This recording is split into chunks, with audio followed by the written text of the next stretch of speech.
तो hello everyone. पिछले episode में हमने देखा कि एना मूसा को थेरेपी स्टेप सिखा रही होती है और जिसमें वो असफल हो जाती है क्योंकि मूसा कुछ भी नहीं सीख पाता। फिर एना कैन को सिखाने के बारे में सोचती है और कैन का हाथ पकड़ लेती है और कहती है बाएं हाथ के मध्य से थोड़ा सा ऊपर और इस पॉइंट को मजबूती से दबाए। और कैन को कुछ महसूस होने लगता है और तभी एना कैन की तरफ देखते हुए कहती है, कैन क्या तुम सुन रहे हो? और कैन जो कि लगता है कि बेहोशी से जग के बोल रहा है कि हाँ मुझे इसका अंदाजा हो रहा है। एना बोलती है तो ठीक है, फिर वही प्रयास करे जो भी मूसा से सीखा, मूसा पर ट्राई करते हैं।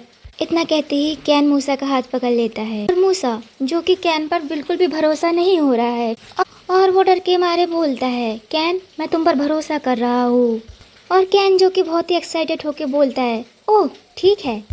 और कैन मूसा के बाएं हथेली के मध्य के ऊपर थोड़ा सा प्रेस करता है और मूसा को बहुत तेज दर्द होने लगता है और वो चिल्ला उठता है और कहता है, कैन इससे बहुत दर्द होता है। और कैन चौंक के बोलता है, हैं ये तो अजीब है। कि तभी मूसा बोलता है, अब मैं करूँगा, चलो स्विच करते हैं। और मूसा जो कि अब कैन की हथेली को प्रेस कर रहा होता है और जैसे ही मूसा हथेली को प्रेस करता है तभी कैन के हाथों में बहुत तेज दर्द होने लगता है और वो चिल्ला उठता है। एना जो कि इन दोनों की लड़ाई देख सर पकड़ के खड़ी हो जाती है और एना सोचती है कि वास्तव में कुछ भी काम नहीं आया, न मूसा सीख पाया न कैन सीख पाया।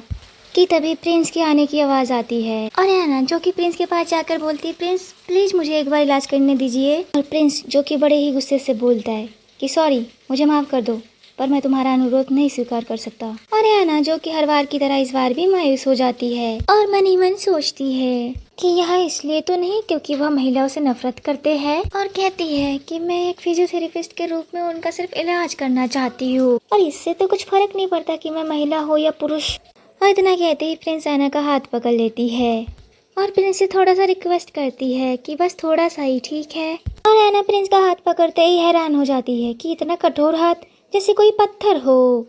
और कहती है प्रिंस का हाथ सलीके से भरा हुआ है और वो कुछ महसूस कर रही होती है कि उसे पता चलता है कि हाँ अंदर कुछ कांप रहा है। और एना ये सब देख के बहुत चौंक जाती है कि तभी प्रिंस की धड़कनें तेज हो जाती है। प्रिंस अपने सर पर हाथ रख देता है डर के मारे और ये सब देख के एना को पूरा भरोसा हो जाता है कि ऐसी बात नहीं कि प्रिंस को महिलाओं से नफरत है, बल्कि वह तो उनसे डरते हैं। तभी उनकी धड़कनें तेज हो जाती है, वो नर्वस हो जाते हैं। और तब प्रिंस एना से बोलता है, आई एम सॉरी मुझे खेद है, मैं तुम्हें घर भेजने का कोई और तरीका ढूंढूंगा, पर प्लीज मेरे और करीब मत आइए। इतना कहते ही प्रिंस चल देता है और एना जो कि हैरान खड़ी रहती है कि ये क्या है। और प्रिंस की ये हालत देख एना सोचती है, मैं क्या करूँ, मैंने कुछ गलत कर दिया क्या? प्रिंस की ऐसी हालत मेरी वजह से हुई है क्या? और प्रिंस जो कि जाते जाते सोचता है कि मैं समझता हूँ कि वह घर नहीं जा पा रही इसलिए वो परेशान है। और यही सोचते सोचते अपनी मुट्ठी को कस लेता है और वो चल देता है। और प्रिंस के मन में जो कि बचपन का डर अभी भी बैठा हुआ होता है, जिसमें एक लेडी उसका गला दबा रही होती है। और शायद यही वजह हो सकती है, प्रिंस को महिलाओं से बहुत डर लगता है। और आज इतने सालों बाद प्रिंस को वही सब याद आ गया, ये सब एना की वजह से हुआ, जिसकी वजह से यह डर बैठा, हालांकि वो महिला अभी यहाँ पे है नहीं। और एना जो कि सोचती है कुछ दिन हो रहे हैं मैंने प्रिंस को बहुत गुस्सा दिलाया, और वो सोचती कि शुक्र है मुझे गार्ड की निगरानी में महल के अंदर जाने की अनुमति मिल गई। कि तभी एना और मूसा महल के अंदर जैसे ही जा रहे थे कि एना बोलती है, बेशक मैं अभी भी अपने मूल दुनिया में जाने की तरस रही हूँ और मैं अभी ऐसे नहीं जा सकती, प्रिंस की हालत अभी बहुत ही खराब है, मुझे उनको ठीक करना पड़ेगा। और हम फिर देखते हैं प्रिंस तलवारबाजी का प्रशिक्षण कर रहे होते हैं और प्रिंस प्रशिक्षण करते वक्त सोचता है, मैंने एना को जाने में मदद नहीं करा और मैं बार बार उसे देखने को क्यों आता हूँ। इतना सोचते सोचते एना की तरफ देखने लग जाता है और उस दिन से लॉर्ड गेराल्ड कि तभी वह रास्ते में कैन मिल जाता है और कैन बोलता है, हाय एना। और एना बोलती है, हाय कैन। और कैन एना से पूछता है, क्या आप फिर से प्रिंस को देखने आई है? और बोलता है, तो बताओ एना कि एक संत के रूप में आप प्रिंस के स्वास्थ्य के बारे में क्या जान पाए हैं? और एना बोलती है, मैं कुछ समय से प्रिंस को देख रही हूँ और मुझे लगता है वो खुद पर बहुत ज्यादा दबाव डाल रहे हैं, यहाँ तक कि मैं ये भी देख रही हूँ कि वह सुबह से लेकर रात तक लगातार काम ही कर रहा है और वह अपनी बॉडी को रेस्ट नहीं दे रहा, आगे बढ़े जा रहा है। कि तभी कैन बोलता है कि निश्चित रूप से उपचार की जरूरत है, और एना बोलती है हाँ, और मूसा बोलती है हाँ मुझे भी ऐसा लगता है। कि तभी कैन के पीछे से प्रिंस आ जाता है और प्रिंस को कहता है अगर आपके पास बकवास करने का टाइम है तो आ जाइए मेरे पास। इतना कहते हैं प्रिंस कैन को दबोच लेता है और बोलता है जल्दी आओ। और कैन बोलता है रुकिए जरा प्रिंस। मूसा एना से बोलता है कि एना मुहम्मद की तरफ से हम आपसे क्षमा मांगते हैं। और एना बोलती है कोई बात नहीं। और एना जो कि अभी भी वही देख रही है कि प्रिंस अभी भी अस्वस्थ है, अपनी मुट्ठी कसते हुए कहती है मैं और अधिक उपचार करने की कोशिश नहीं करूंगा, पर मैं उस कठोर शरीर को ऐसे अकेला नहीं छोड़ सकती। मेरी दुनिया में काम के कारण से मरना कोई असामान्य बात नहीं थी, और अगर ऐसा ही चलता रहा तो एक दिन हम प्रिंस को खो देंगे, और अगर मैं ऐसा नहीं चाहती तो मैं उसे ऐसा नहीं छोड़ सकती। और एना मूसा से पूछती है महामहिम इतना व्यस्त क्यों है।